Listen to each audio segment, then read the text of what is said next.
Yuk belanja di TS Mart. Dengan belanja di TS Mart, Anda turut berpartisipasi dalam dakwah yang diselenggarakan YTS.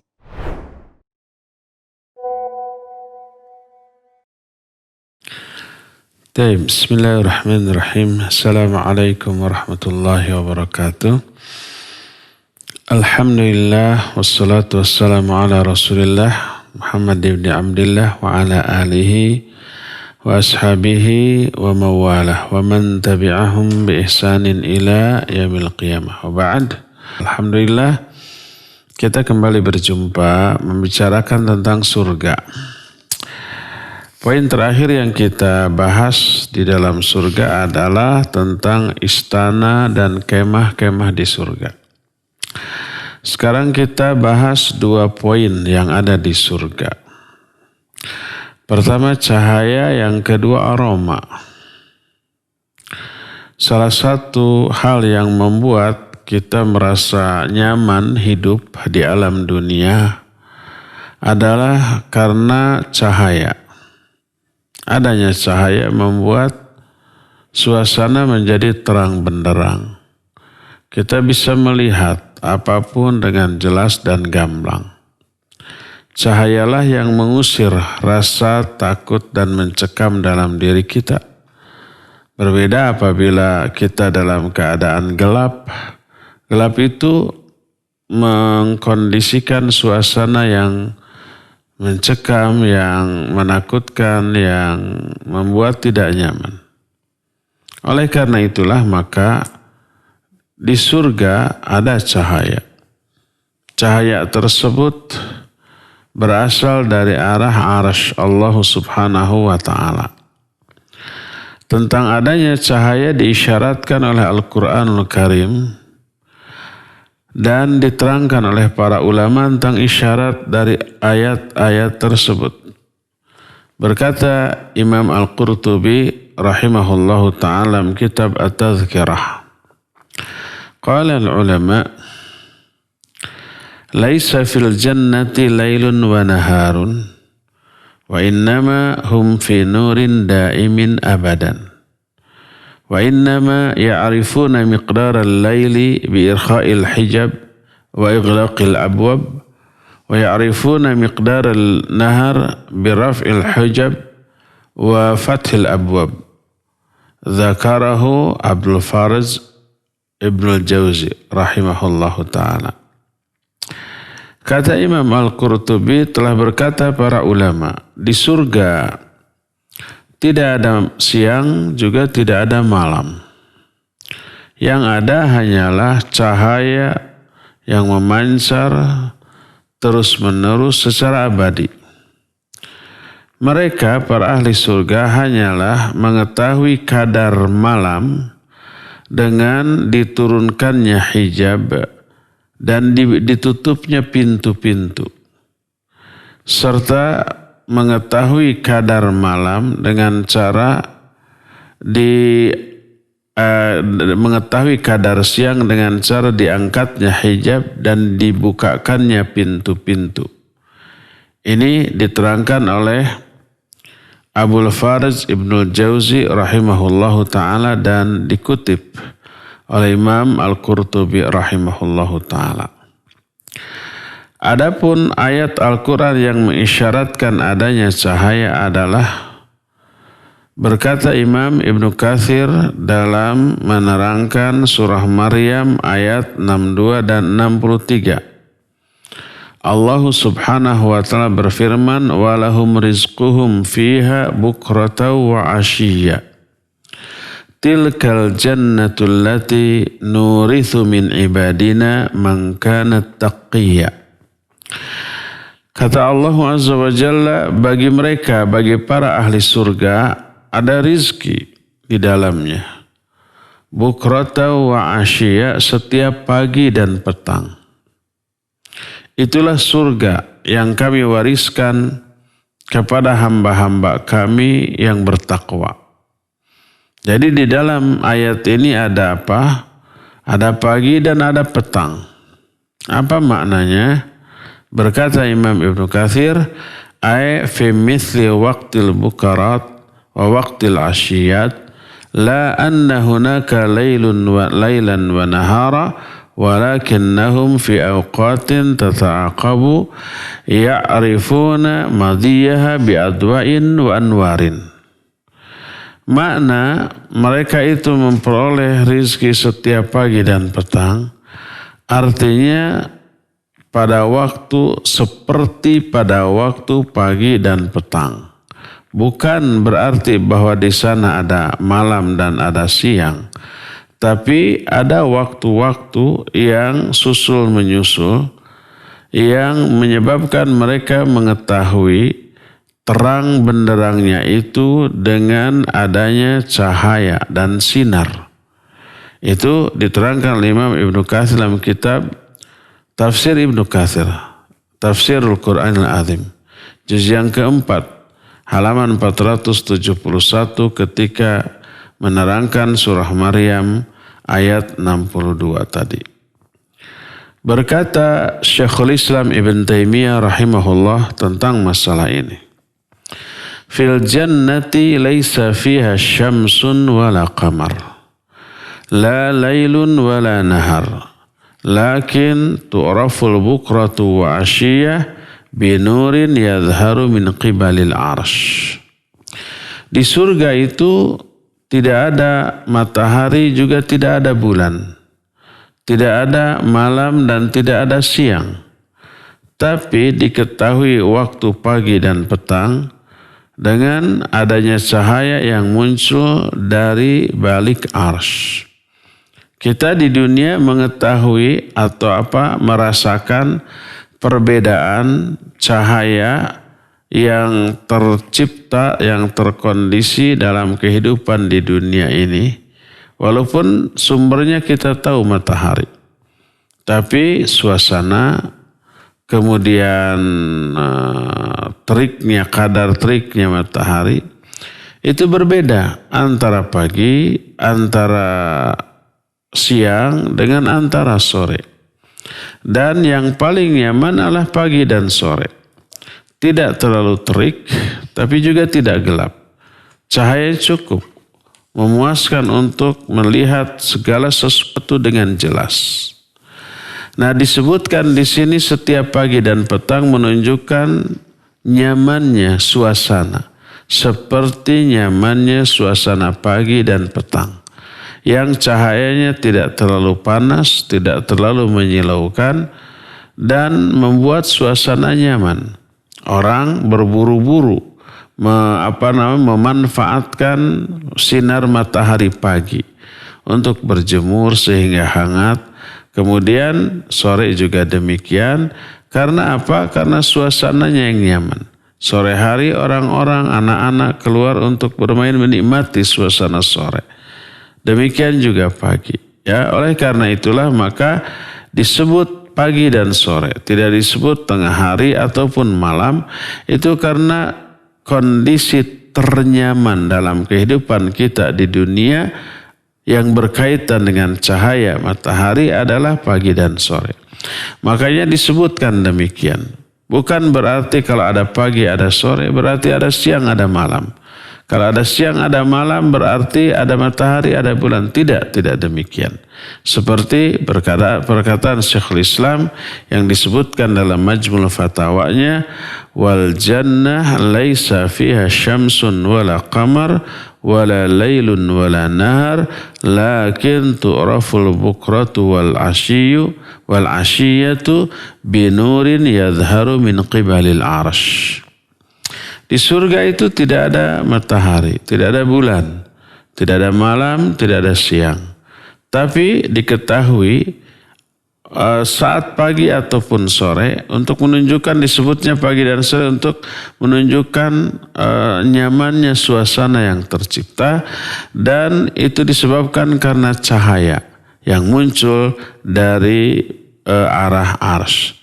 Itulah penjelasan para ulama tentang bahwa di surga ada cahaya yang menyinari kehidupan. Cahaya ini abadi, tidak seperti yang terjadi di dunia, ada terangnya juga ada gelapnya, ya. Gelapnya di dunia dipakai untuk istirahat, Dan adanya istirahat berupa tidur menunjukkan kelemahan manusia. Karena seluruh organ tubuhnya lemah, butuh istirahat, tidak bisa diforsir setiap saat selamanya. Butuh recovery, butuh pemulihan, tidur. Besoknya baru bangkit lagi dalam keadaan segar bugar. Adapun di surga tidak ada yang namanya kelelahan, yang namanya ngantuk, yang namanya keinginan untuk tidur. Karena itulah penghuni surga tidak tidur, karena tidak lelah, tidak ngantuk, tidak butuh pemulihan, tidak butuh istirahat, tidak butuh recovery yang sejenisnya, ya. Itulah penjelasan tentang cahaya di surga. Selain adanya cahaya, di surga juga ada aroma. Aroma surga itu tidak ada yang menandingi. Dan aroma wanginya, apapun wanginya itu, sesuatu yang menyebabkan manusia itu merasakan kesenangan di dunia. Semua orang itu menyukai parfum, menyukai wangian, menyukai segala sesuatu yang membuat penciumannya itu nyaman. Makanya nyaris di setiap ruangan itu orang-orang yang berkemampuan pasti akan berupaya untuk menyimpan wewangian di kamar, di lemari, di mobil, kemudian di kantor-kantor, di ruangan-ruangan, bahkan badannya pun begitu. Seluruh bagian badan kita diupayakan untuk tercium wangi, membuat nyaman bagi pemakainya, membuat nyaman bagi orang-orang yang dekat. Ya. Nah, di surga yang kata orang Sunda pasti pika betaheun. Salah satu yang membuat betah itu karena ada aroma, ada wewangian. Dan wewangian tersebut adalah wewangian yang tercium oleh setiap penghuni surga dimanapun mereka berada. Dan wewangian surga ini adalah tercium dengan jarak yang tak terbatas selama di alam yang sama. Di alam yang sama itu yaitu artinya di surga. Adapun orang yang berada di luar surga alias ke neraka tidak akan bisa mencium baunya surga. Aroma surga, wewangian surga. Dan ini dinyatakan di dalam banyak hadis yang sahih tentang hal ini. Di antaranya hadis yang diriwayatkan oleh Imam Ahmad dan Imam An-Nasai dalam kitab sunannya, juga Imam Ibnu Majah dan Al-Hakim dalam kitab Al-Mustadraknya dengan sanad yang sahih bahwa Rasul alaihi salatu wassalam bersabda, "Man qatala rajulan min ahli dhimmah lam yajid rihal jannah wa inna rihaha la yujadu min masirati sab'ina ama." Kata Nabi alaihi salatu wassalam, siapa orang yang membunuh seorang kafir ahli dhimmi, kafir dhimmi. Kafir dhimmi itu kafir yang berada di bawah kekuasaan pemerintah Islam. Dia hidup di negara muslim. Hidup di tengah komunitas kaum muslimin. Tapi dia tetap dalam kekafirannya. Tidak mengapa, karena tidak boleh dipaksa orang untuk masuk Islam. Allah menyatakan, la ikraha fiddin. Qad tabayyana rusydu minal ghayy. Tidak boleh ada paksaan dalam memeluk agama ini. Maksudnya memaksa orang yang non-muslim untuk masuk Islam. Nggak boleh, ada keterpaksaan, harus sukarela. Adapun setelah dia menjadi muslim ya dipaksa untuk melakukan amal yang diwajibkan, dipaksa untuk menjauhi apa yang dilarang. Siapa yang melanggar ini ada hukuman. Yang mabuk ada hukuman, yang berjudi ada hukuman, yang berzina ada hukuman, yang mencuri ada hukuman. Hukumannya di dunia. Yang mencuri dipotong, yang berzina dicambuk atau dirajam, yang mabuk juga dicambuk, yang judi juga dicambuk, dan seterusnya. Ada paksaan, ya, kalau sudah masuk Islam. Adapun orang kafir yang berada di luar zona keislaman tidak boleh dipaksa. Walaupun mereka berada di tengah-tengah komunitas kaum muslimin. Kalau mau beribadah dengan cara mereka, silakan, terserah. Tapi karena mereka memperoleh perlindungan dari pemerintah Islam, memiliki hak yang sama, maka mereka diwajibkan membayar upeti, jizyah, yang disesuaikan dengan kadar kemampuan mereka. Nah, kafir dhimmi ini dijamin hak-haknya, tidak boleh disakiti, tidak boleh dirampas haknya, apalagi dibunuh. Maka bagi para pembunuhnya ada ancaman. Apa ancamannya? Orang itu kelak di akhirat tidak akan bisa mencium aroma wewangian surga. Alias tidak akan ke surga. Sebab siapa yang masuk surga pasti akan mencium aroma surga. Kalau tidak bisa mencium berarti dia di luar areal surga. Alias di neraka. Berkata Nabi SAW, man qatala rajulan min ahli dhimmah. Siapa orang yang membunuh orang kafir dhimmi, lam yajid rihal jannah, dia tidak akan bisa mencium aroma wewangian surga. Wa inna rihaha la yujadu min masirati sab'ina ama, padahal aroma wewangian surga akan bisa tercium sejarak 70 tahun perjalanan. Artinya sejauh apapun itu pasti akan tercium aroma surga itu. Dalam Sahih Bukhari, juga Musnad Ahmad, Sunan An-Nasai, Ibnu Majah, dan yang lain-lain. Hadis dari Abdullah bin Amr radhiyallahu anhu. Berkata Rasul alaihi salatu wasallam, man qatala mu'ahidan lam yarih raihatal jannah wa inna rihaha la yujadu min masirati arba'ina ama.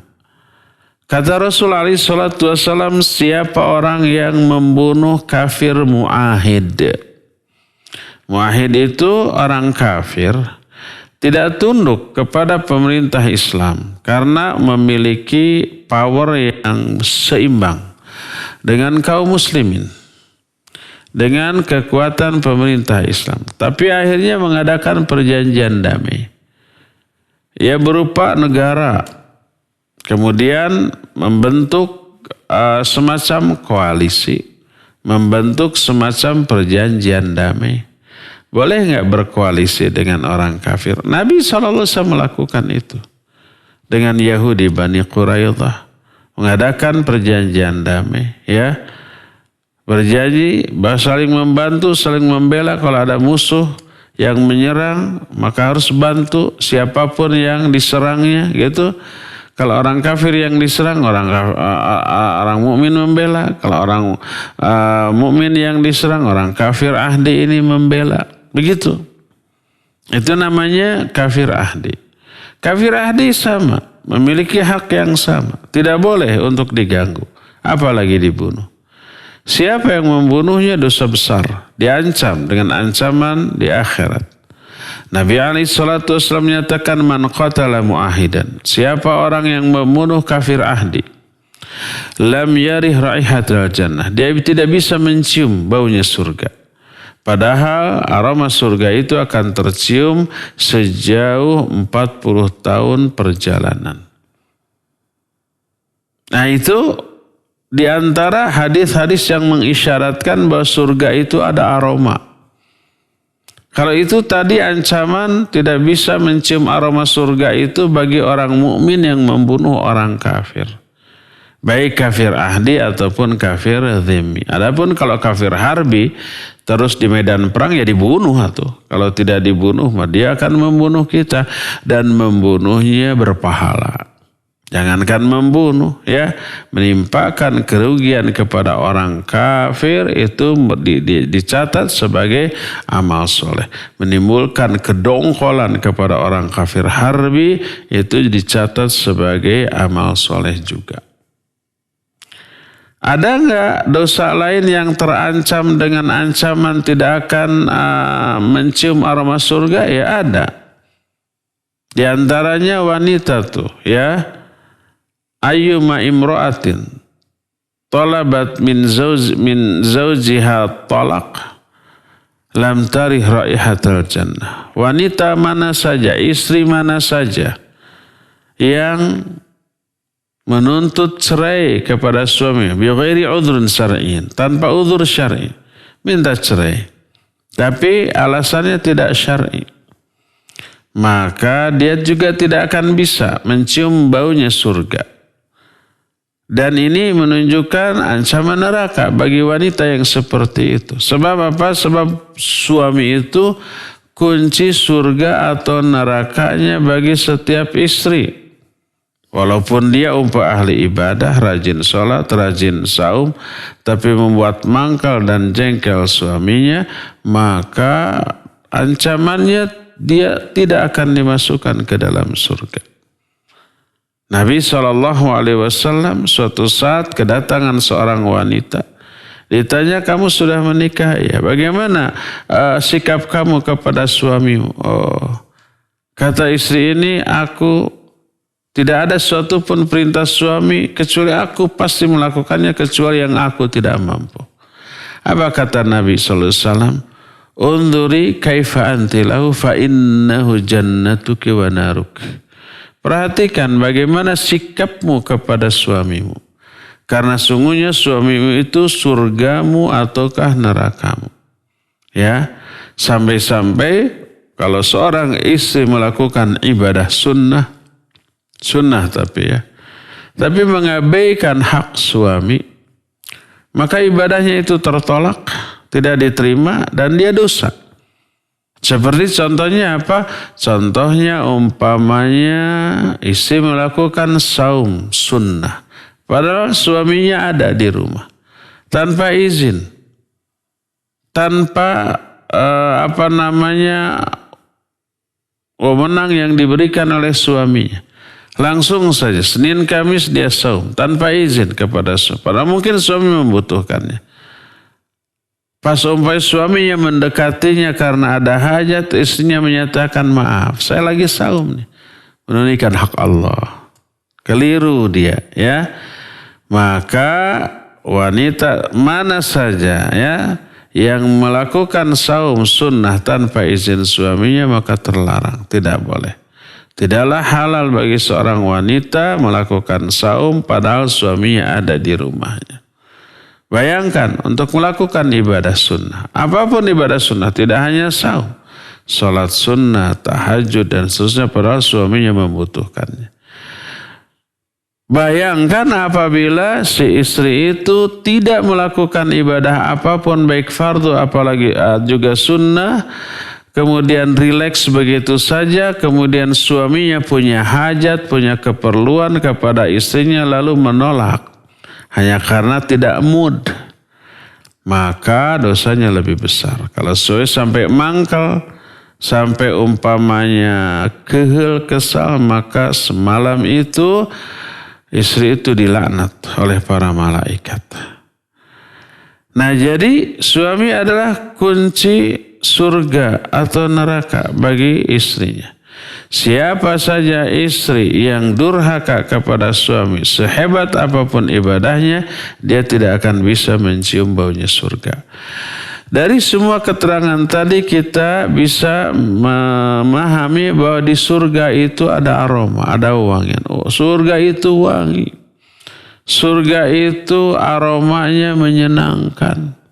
Tapi tidak bikin enak dan tidak beracun. Kalau umpama wangian di dunia, kadang-kadang beracun, kadang-kadang enak, kadang-kadang tidak nyaman kepada orang-orang tertentu terhadap wewangian tertentu. Tapi wewangian dan aroma di surga membuat semua ahli surga itu senang. Semua ahli surga bahagia. Semua ahli surga merasakan kenyamanan. Ya, inilah dua keterangan tentang dua kondisi di surga, yaitu ada cahaya dan ada juga wewangian dan aroma di surga. Ya, insya Allah kondisi-kondisi di surga yang lainnya akan kita jelaskan di hari Senin yang akan datang. Untuk sekarang cukup ya, sampai di sini saja dulu, dan kita masih punya sisa waktu untuk bertanya jawab. Wassallallahu ala nabiyina Muhammadin wa ala alihi wa ashabihi wasallam. Mangga Ustaz. Syukran Ustaz atas penyampaian materinya, dan kita buka sesi tanya jawab kepada para pendengar juga pemirsa. Kami persilakan bisa bertanya langsung kepada Al Ustaz dengan cara menelpon di nomor 02286862637 atau melalui pesan singkat di nomor 0811227146. Baik, sudah ada penelpon yang masuk, kita angkat. Halo. Assalamualaikum. Waalaikumsalam warahmatullahi wabarakatuh. Pak Mulyono ya? Siap. Silakan Pak. Saya mau tanya. Ya. Di surga ada cahaya, ada angin, seperti di dunia, tapi tidak sama. Bagaimana yang saya tanyakan, seorang wanita yang tidak mencium baunya surga, diantaranya yang ini acuh sama suami dan minta cerai. Mohon diterangkan lagi, tadi belum jelas. Assalamualaikum warahmatullahi wabarakatuh. Waalaikumsalam warahmatullahi. Ya, salah satu di antara orang yang tidak akan mencium aroma surga adalah wanita yang durhaka kepada suami, menuntut cerai tanpa udzur syar'i. Ya, itu tidak akan mencium baunya surga. Minta penjelasan. Kayaknya sudah begitu gamblang jelas. Contohnya umpamanya, wanita itu meminta cerai kepada suami hanya karena umpamanya sudah bosan dengan suami, apalagi kepincut sama lelaki lain. Sudah bosan saja, mau nikah lagi, mau tidak, mau laku lagi ataukah tidak, pokoknya sudahlah. Ya, sudah bosan umpamanya. Tanpa udzur syar'i, ya. Adapun kalau ada udzur syar'i, seperti umpamanya suami melakukan pelanggaran syar'i, baik meninggalkan kewajiban, meninggalkan rukun Islam, dia meninggalkan sholat, ya, dia tidak saum Ramadan, dia tidak mengeluarkan zakat padahal sudah terkena kewajiban zakat, dia tidak mau haji padahal kaya raya, ya, hanya karena urusan dunia. Maka itu termasuk sudah diingatkan berkali-kali, kekeh karena hawa nafsu. Ya, itu mah boleh menjadi udzur syar'i untuk apa? Untuk meminta cerai, khulu, atau melanggar apa yang nyata-nyata dilarang. Suaminya mabuk, suaminya berjudi, suaminya pencuri, pencopet atau yang sejenisnya merampas hak orang, ya. Suaminya berzina, pezina, dan seterusnya. Umpama sudah diingatkan, sudah dinasihati, tapi kekeh, tidak mau meninggalkan kemaksiatan yang nyata-nyata diharamkan. Maka itu menjadi udzur syar'i untuk meminta cerai, untuk meminta talak dari suaminya. Dan meminta cerai itu tidak dosa apabila alasannya syar'i seperti itu. Apalagi kedua-duanya, ya kewajiban ditinggalkan, ya yang dilarang oleh Allah dilanggar. Apalagi sampai melakukan praktek-praktek syirik dan kufur. Dia umpamanya kedukun, dia umpamanya melakukan ritual syirik, dia umpamanya mempelajari ilmu sihir dan yang sejenisnya, maka itu termasuk udzur syar'i, di mana seorang istri boleh mengajukan gugatan cerai kepada suami dan tidak dianggap berdosa, tidak terkena dengan hadis tadi. Adapun kalau alasannya alasan yang tidak syar'i, maka tidak boleh. Siapa saja wanita yang seperti itu, umpamanya karena suaminya ganteng, muda, banyak yang gantung, banyak wanita yang menginginkannya, istrinya cemburu terus, padahal suaminya tidak pernah melayaninya, ya. Akhirnya minta cerai karena tidak kuat dengan kondisi begitu. Itu bukan alasan syar'i.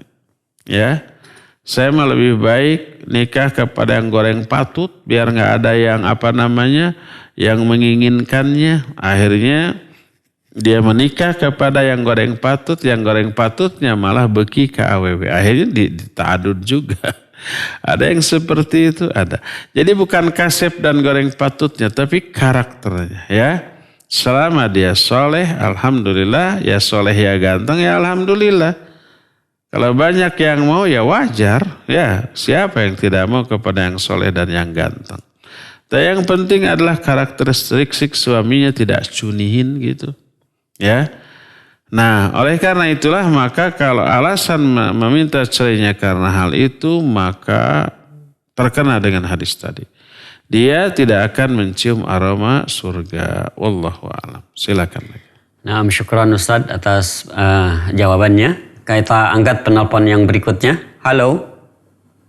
Halo, Assalamualaikum. Waalaikumsalam warahmatullahi wabarakatuh. Silakan Bu. Dari siapa di mana? Iya, dari Bu Iis, Ustaz. Iya, silakan Bu Iis. Silakan. Maaf Ustaz, ini di luar tema ya. Iya. Ini ada kasus rumah saya berdampingan dengan masjid yang dari dulu dibangun oleh kakek saya. Sudah 30 tahun lebih kakek dan nenek sudah meninggal. Kemudian imam masjid diganti sama bapak saya. Tapi bapak saya juga sekarang udah sepuh ya, udah 90 tahunan. Nah, beberapa tahun ini ada yang dianggap yang dengan banyak kebidahan. Kemudian saya alhamdulillah murudan. Halo Bu, kenapa ini putus-putus? Ya, teruskan. Ya, halo. Ya, silakan. Ya, dengan yang banyak kebidahan itu karena bapak saya udah sangat sepuh gitu Pak Ustadz ya. Intinya bagaimana Bu pertanyaannya? Ya, saya mencoba menghentikan itu, alhamdulillah itu muludan sama rajaban udah ditiadakan, tapi setelah sholat subuh sama sholat maghrib itu masih dilakukan yang keras yang enggak kali gitu Pak Ustadz. Nah, pertanyaan saya, bagaimana tindakan saya gitu Pak Ustadz? Kemudian, apakah boleh bila suatu saat saya menjual tanah gitu Pak Ustadz? Menjual tanah terus untuk apa? Ya tanahnya yang sekarang dibangun masjid gitu, karena itu dari dulu pakai juga belum diwakafkan. Oh, belum diwakafkan. Nah, rencana saya kan itu emang kakek sama nenek dari dulu bangun ya. Rencananya kalau suatu ketika saya menjual tanah itu untuk diwakafkan ke tempat lain, kami dijual bara begong wae gitu, kalau boleh tidak gitu. Baik. Iya, ya itu aja Pak Ustaz. Iya. Assalamualaikum warahmatullahi wabarakatuh. Waalaikumsalam warahmatullahi wabarakatuh. Ya, Bu Iis di Cililin ya, barakallahu fiik. Kalau ada orang memiliki tanah tapi tidak diwakafkan, lalu membangun masjid di atas tanah tersebut, lalu dipakai, boleh nggak tanahnya dijual? Kalau tanah tersebut tidak diwakafkan berarti masih milik pribadi. Boleh nggak dijual? Terserah, boleh.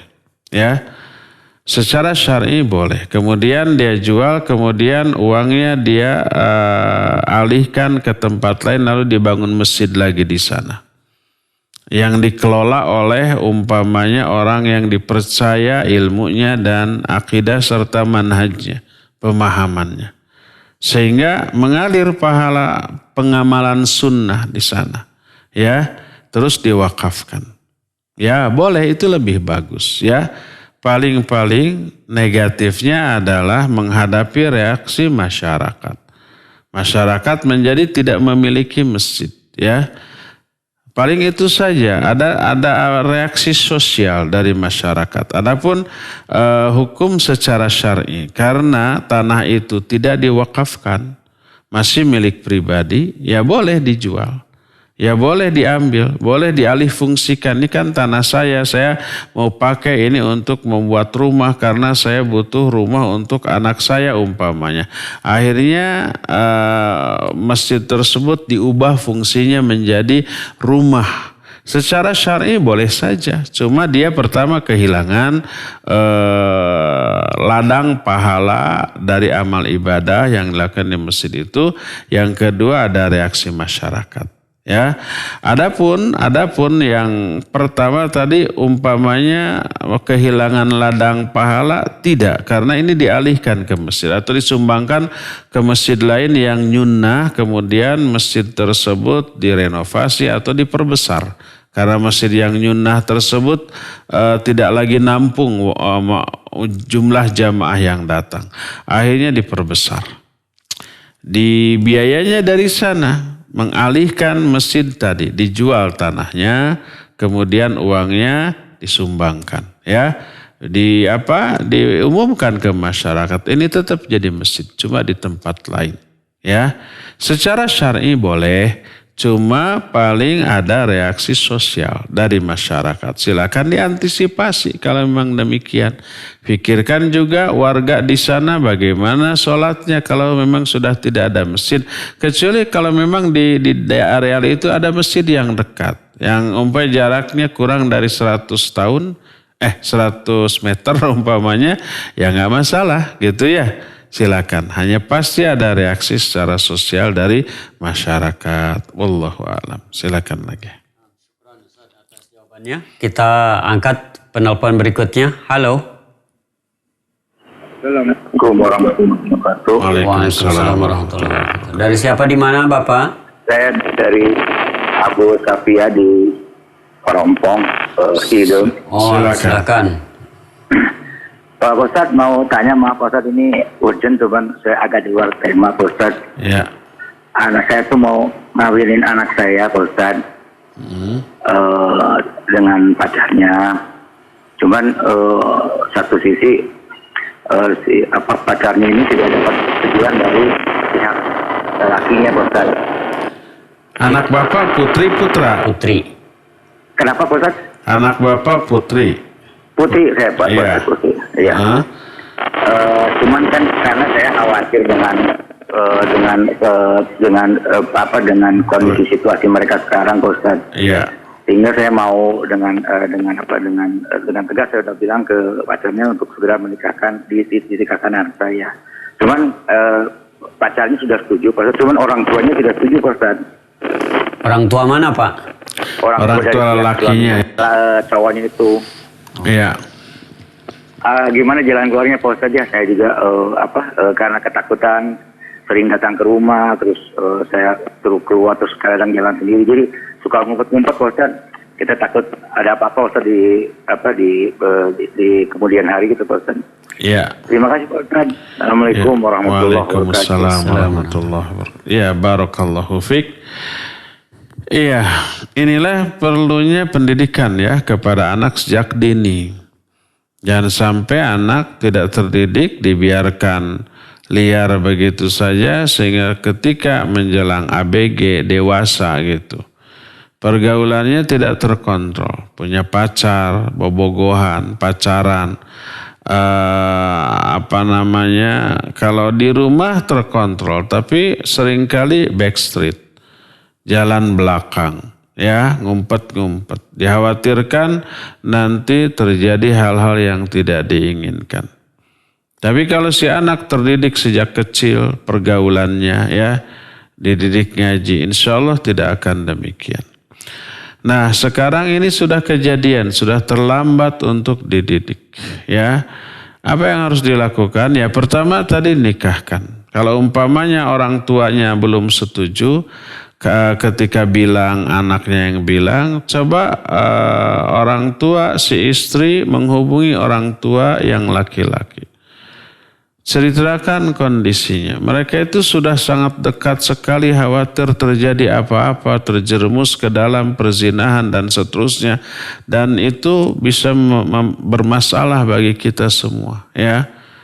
Nah, lebih baik yuk nikahkan saja. Antar orang tua bilang, ya. Itu yang pertama. Yang kedua, tetap didik anaknya. Baik yang putri bapak sendiri dididik di papatahan. Itu dosa.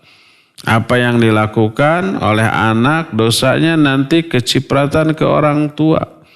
Orang tua kecipratan karena tidak mendidik atau kurang mendidik sejak kecil tentang agama sehingga anaknya terjerumus ke dalam hal yang demikian. Dan apabila terjadi sesuatu yang sifatnya aib, orang tua pasti kena, ya. Orang tuanya akan, kata orang Sunda, ikut kawiwirangan. Makanya harus tegas, ya. Tidak boleh berdua-dua, tidak boleh berkhalwat, tidak boleh pergi berdua-dua ke tempat yang mereka kehendaki. Apa jalan-jalan aja berdua dijamin? Ya dijamin saat itu.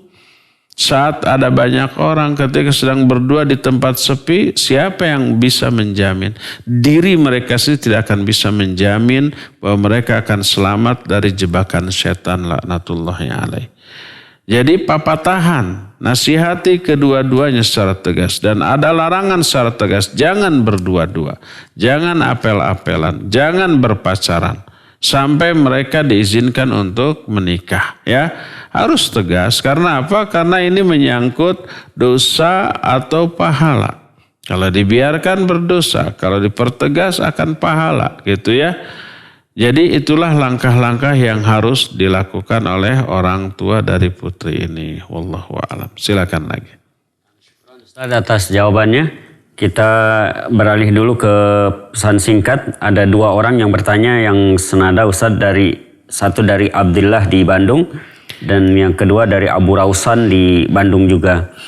Di saat keadaan sekarang masih terjadi wabah Covid, apakah masih ada uzur bagi kita untuk tidak pergi sholat berjamaah di masjid? Apabila wabah ini terjadi bertahun-tahun, apakah masih ada uzur, Ustaz? Yang keduanya adalah ketika kita pandemi, kita sholat di rumah, dan ketika masjid dibuka, kita pernah ada rasa ketakutan akan pandemi. Tapi sekarang rasa ke masjid suka ada rasa malas dan akhirnya sholat di rumah, berbaur antara rasa takut dan rasa malas ke masjid. Apakah hal tersebut berdosa, Ustaz? Iya, barakallahu fik. Pertama, kalau kondisi di masjid aman, dalam arti protokoler kesehatan diperketat, orang-orangnya juga kelihatan menjaga diri, ya, disiplin. Ketika masuk diukur suhu, ada hand sanitizer, terus ada jaga jarak. Di masjid hanya sholat fardu, sholat sunnahnya di rumah, wudunya di rumah. Tidak ada kontak fisik, tidak ada salaman, tidak ada cipika-cipiki, tidak ada tepak toel, tidak ada pagegeye. Pintu masjid terbuka, tidak ditutup. Kalau ditutup pasti ada sentuhan kepada pintu itu, ya. Tapi kalau dibuka tidak menyentuh pintu apapun langsung. Jadi umpamanya beberapa menit sebelum azan itu pintu sudah dibuka, pintu masjid, tidak ditutup. Kenapa? Karena kalau ditutup, pasti setiap orang yang keluar masuk akan menyentuh pintu. Dan itu berisiko untuk terjadi penularan. Jadi kalau umpama di masjid tersebut terjaga, ya, maka ya ke masjidlah.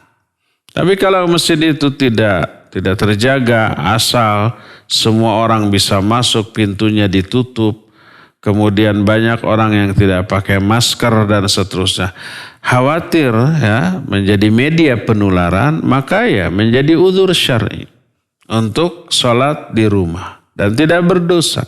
Jangankan uzur seperti itu, uzur hujan yang tidak mengancam jiwa membolehkan seseorang sholat di rumah. Dan tidak berdosa dengan itu. Dan pahala sholat berjamaah di masjid tetap dapat bagi orang yang terbiasa sholat berjamaah di masjid. Jadi tergantung kondisi masjidnya, ya. Dan kondisi masjid di setiap tempat berbeda-beda, ya. Ada yang ketat, ada yang asal-asalan. Bahkan ada imam yang di masjid itu diterapkan physical distancing gitu ya, social distancing, ada jarak. Imamnya rapat. Nabi SAW harus merapat, ada yang begitu. Jangan takut ya, itu takdir Allah kok. Dia memahami takdir berdasarkan pemahaman Jabriyah.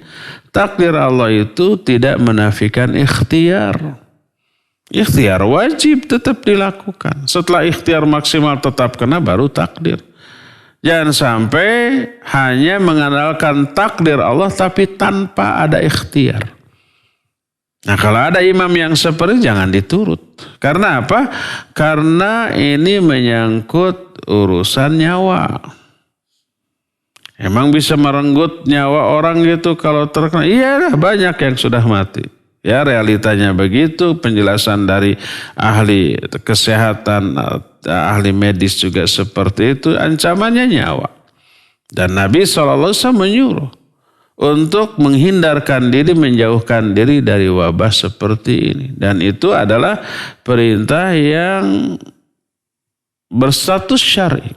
Beliau menyatakan firra minal majdzum firaraka minal asad. Lari kamu dari wabah, dari orang yang terkena wabah. Seperti kamu lari dari singa, menghindari singa.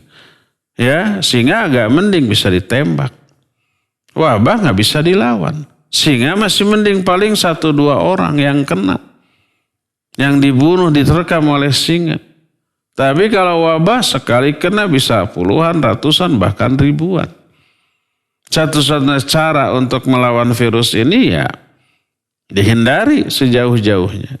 Dihindari dengan cara-cara yang bisa menghindarkan diri dari wabah itu. Salah satunya adalah jaga jarak. Jadi ketika tidak terjamin akan aman dari penyebaran virus, karena melihat situasi seperti itu, ya maka ya menjadi udzur syar'i untuk tidak sholat ke masjid. Tetap di rumah. Jangankan sekali lagi, jangankan virus yang mematikan, hujan yang tidak mematikan saja membolehkan seseorang sholat di rumah. Bahkan Nabi SAW memerintahkan muadzinnya untuk melafadzkan shollu fi buyutikum atau shollu fi rihalikum ketika hujan. Dan itu perintah, sholatlah kalian di rumah masing-masing. Ya, itu perintah syar'i. Ya. Jadi tergantung masjidnya. Ini yang pertama. Kedua, bagi orang yang terbiasa sholat di masjid, lalu ada pandemik seperti ini, sholat di rumah. Idealnya mestinya dia kangen ke masjid. Dia rindu ke masjid. Bukan malas, bukan keenakan. Ya.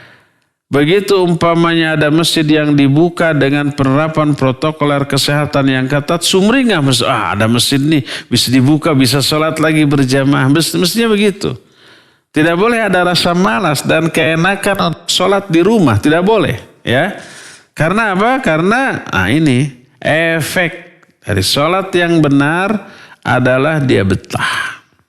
Berada dalam kondisi sholat berjamaah yang seperti itu. Ya, berdasarkan hal itulah maka tidak boleh ada rasa malas.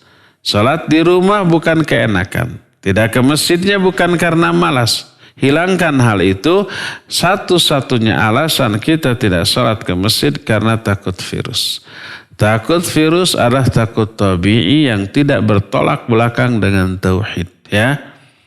Sama dengan takutnya kita kepada singa, bahkan lebih. Kata Nabi SAW, firra minal mazdum, firaraka minal asad. Dan itu jangan sampai kebablasan. Wah, takut kepada selain Allah itu syirik. Itu jangan kebablasan seperti itu. Orang itu memukul rata seluruh jenis takut gitu ya. Bukan takut seperti itu yang syirik ya. Para nabi juga takut kepada musuh-musuhnya. Nabi Ibrahim takut ya kepada tamu yang tidak dikenal, padahal tamu itu adalah para malaikat. Kemudian Nabi Musa juga takut kepada Firaun sampai lari setelah membunuh. Al-Quran yang menjelaskan takut itu ya. Yang menunjukkan bahwa apa? itu bukanlah takut yang syirik tapi takut tabii ya, wallahu a'lam. Silakan ada telepon lagi. Halo. Iya, silakan. Waalaikumsalam warahmatullahi. Dari Pak Mahfud Permana Cimahi, Ustaz. Silakan Pak Mahfud. Ya. Ustaz, ana mau bertanya tentang bab surga. Terus terang, saya suka rindu dengan anak saya yang sudah meninggal. Nah, terus apakah dalam satu keluarga itu bisa berkumpul kembali nggak, Ustaz, itu? Itu yang saya tanya. Usianya berapa waktu meninggal, Pak? Usianya 17 tahun. Ah, sudah balik ya. Ya. Itu aja yang saya tanyakan. Ya. Apakah keluarga bisa berkumpul dengan anak semua, dengan orang tua itu sama saudara di surga gitu. Nah, itu aja. Terima kasih, Ustaz. Iya. Assalamualaikum. Jazakallahu khair. Waalaikumsalam warahmatullahi wabarakatuh. Iya. Pak siapa barusan ya? Pak Mahfud. Pak Mahfud MD gitu. Barakallahu fiik. Apakah nanti ahli surga itu akan berkumpul kembali dengan para keluarganya, anggota keluarganya, dengan anaknya, dengan istrinya, dengan kerabat-kerabatnya, bahkan dengan sahabat-sahabatnya? Iya, barakallahu fiik. Iya betul Pak, ini sudah berkali-kali ditanyakan dan berkali-kali juga dijawab. Bahwa nanti satu keluarga yang semuanya iman akan berkumpul kembali di surga. Dan itu salah satu di antara apa? Di antara sumber kebahagiaan kita. Jangankan di surga, di dunia saja. Salah satu yang membuat kita bahagia itu adalah ngumpul dengan keluarga. Suami istri dengan anak-anak, dengan cucu, dengan orang tua ngumpul dalam keadaan bahagia. Suasana yang terbahagia umpamanya ketika Idul Fitri. Semuanya berdatangan ke orang tuanya ya. Ada anak istri, ada menantu, ada cucu, semua dalam keadaan sehat, semua dalam keadaan ceria, semua dalam keadaan bahagia. Semuanya umpamanya rumahnya itu besar ya. Semua anaknya dan mantunya datang pakai mobil bagus, mobil mewah. Kemudian cucu-cucunya sehat-sehat, lucu-lucu. Di rumahnya berlimpah segala macam jenis makanan. Buah-buahan yang enak-enak, yang lezat-lezat. Ya. Nah, bahagia enggak? Bahagia. Dan ketika umpamanya suami istri walaupun kaya raya, tapi anak-anaknya tidak ada yang datang waktu Idul Fitri. Karena jauh, masih sedih ya. Itu di dunia. Apalagi di akhirat. Di akhirat akan ngumpul, ya akan ngumpul. Berdasarkan nas ayat Al-Quran dan hadis-hadis yang sahih. Di antaranya Allah Azza wa Jalla berfirman, walladzina amanu wattaba'athum dzurriyyatuhum biiman alhaqna bihim dzurriyyatahum wa ma alasnahum min amalihim min syai'. Kata Allah Azza wa Jalla, dan orang-orang yang beriman lalu diikuti oleh anak-anak turunannya dalam keimanan. Anaknya ikut iman, cucunya ikut iman dan beramal soleh. Alhaqna bihim dzurriyyatahum. Kami akan ikutkan, kami akan gabungkan anak mereka itu dengan anak-anaknya. Wa ma alasnahum min amalihim min syai'. Dan kami tidak akan menyia-nyiakan amal mereka sedikit pun. Bahkan sekalipun level surganya tadinya berbeda karena perbedaan kualitas dan kuantitas amal, umpama orang tuanya itu lebih soleh daripada anak-anaknya. Sehingga berada di level yang lebih tinggi. Anak-anaknya juga soleh tapi kadar kesolehannya itu jauh di bawah ayahnya, di bawah ayah dan ibunya. maka nanti akan dikatrol. Kata Ibnu Abbas radhiyallahu anhu ketika menjelaskan ayat ini bahwa anak-anak akan disatu levelkan di surga dengan orang-orang tuanya sekalipun amalan anak-anak itu jauh di bawah amalan orang tua mereka. Apalagi kalau sama satu level ya. Berdasarkan hal itulah maka ya, orang tua anak akan gabung kalau sama-sama iman, sama-sama ke surga. Jangankan untuk di akhirat, di dunia umpamanya orang tua dan anak-anak itu bareng bepergian baik pakai pesawat ataupun pakai kereta, tapi berada dalam kelas yang berbeda. Orang tua umpamanya di ekonomi, dia di kelas eksekutif. Aduh, itu tidak tidak nyaman ya. Kenapa harus begini? Lebih baik bareng-bareng di ekonomi sekalipun ya, apalagi bareng-barengnya di eksekutif. Walaupun kita di eksekutif nyaman enak, tapi ingat orang tua di ekonomi sumpek sempit ya, nggak nyaman perasaan ini di dunia loh. Maka kebahagiaan, kesenangan berkurang, bahkan bisa hilang. Oleh karena itulah maka keluarga akan kembali menyatu di surga dan itu termasuk salah satu di antara sumber kebahagiaan. Wallahu a'lam ya. Terakhir ya. Syukran Ustaz atas jawabannya. Kita bacakan pertanyaan yang melalui pesan singkat. Ada 2 pertanyaan yang senada Ustaz mengenai hubungan suami istri. Ustaz mau bertanya, jika suami tidak mendidik kita dalam beragama, apakah boleh kita meminta cerai?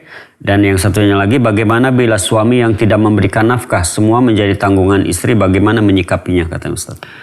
Ya, barakallahu fiik. Pertama, kalau suami tidak mendidik istri, bukan meminta cerai, minta dididik. Minta dididik. Bagaimana kalau suami pemahaman agamanya sama dengan istri, sama-sama awam, sama-sama bodoh, atau bahkan di bawah level istrinya, ya? Maka ajak ngaji bareng. Ajak untuk hadir ke pengajian atau umpamanya kalau musim pandemik seperti ini, yuk kita dengar sama-sama di radio, di TV, di YouTube ini pengajian. Itu jauh lebih baik daripada meminta cerai, ya. Jadi kerusakan yang terjadi dalam sebuah rumah tangga, perbaiki dulu. Kalau memperbaikinya jauh lebih baik daripada membuangnya, ya, daripada memutuskannya. Itu pertama. Kedua, bagaimana kalau si suami tidak menafkahi istri? Ya, tidak menafkahi istri termasuk salah satu uzur si istri boleh menuntut cerai. Kalau memang sudah tidak dinafkahi oleh suaminya, baik tidak dinafkahi itu karena kelalaian suami. Suami punya uang, tapi dia egois. Dia uangnya itu untuk dirinya, untuk makan-makan senang-senang dengan kawan-kawannya. Anak istrinya tidak diparaban. Dosa itu ya dosa. Nabi SAW menyatakan, kafa bil mar'i ithman idza dhayya mayya'un. Cukuplah seseorang itu dianggap berdosa kalau dia menyia-nyiakan orang yang ada di bawah tanggung jawabnya. Istrinya, anaknya disia-siakan, tidak dinafkahi, maka dia berdosa. Boleh enggak istri meminta cerai? Boleh, tapi tidak wajib, tidak harus dan belum tentu lebih baik, tapi secara syar'i boleh, ya. Nah, kalau umpamanya sekarang begini, si suami itu sudah maksimal berusaha, ya, tapi memang penghasilannya kecil tidak bisa menafkahi, tapi istrinya dia usaha dan penghasilannya lebih besar, ya. Apakah lebih baik minta cerai? Jangan, karena suami sudah berupaya maksimal, tapi ya hanya segitulah rezekinya yang Allah tetapkan. Tetap support suami selama masih terpenuhi kebutuhan pokok dia sebagai sebuah rumah tangga. Masih bisa makan secara normal wajar, anaknya masih bisa sekolah, walaupun uangnya lebih banyak dari istrinya daripada suami. Selama suaminya itu apa? Berupaya maksimal. Kecuali kalau suaminya itu tidak berupaya maksimal, malas. Mentang-mentang istrinya punya toko, mentang-mentang istrinya punya usaha. Sudah ucang angge saja, ya luntang lantung gitu ya. Itu mah namanya nyalindung kagelung, ya. Ente kagungan kekenyos gitu mah, ya. Dia wajib berusaha karena kewajiban dia mencari nafkah. Kalau dia malas ya sudah disuruh ayo kerja. Karena kamu sudah punya duit untuk apa kali? Ini uang saya gitu. Kan yang berkewajiban memberi nafkah kamu sebagai suami. Kalau tetap malas begitu boleh nggak minta cerai? Boleh. Kalau malas ya. Tapi kalau dia sudah berupaya maksimal tapi memang rezekinya segitu-gitunya, maka apresiasilah ya. Tetap beri penilaian yang baik, support dan tetap pertahankan rumah tangga ya. Cukup sampai di sini saja. Insyaallah kita jumpa kembali hari Senin yang akan datang. Subhanakallahumma bihamdik asyhadu an la ilaha illa anta astaghfiruka wa atubu ilaik. Walhamdulillahirabbil alamin. Wassalamualaikum warahmatullahi wabarakatuh.